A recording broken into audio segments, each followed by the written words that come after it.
শফিক ভাই দলিল তোমার বউদের নামে জমি রেজিস্ট্রি হয়ে গেছে। ঠিক আছে। শ্রাবণী, সালমা,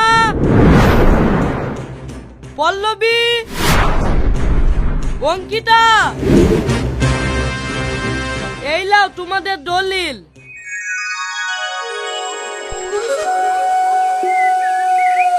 আমার মাত্র 2 বিঘি জমি ছিল, তোমাদের 4 বইয়ের নামে 10 কাঠা করে রেজিস্ট্রি করে দিনু। ওগো, তাহলে তোমার জমি কিছু থাকলো না যে? আমি আবার জমিলে কি করব? আমার 4 বইয়ের কাছে 2 দিন করে পালি করা আছে। তোমরা কি খেতে দিবা না দিবা তোমরা দেখে লিবা। যাও যাও কাজ করো গা, আমি একটু গান শুনিলি।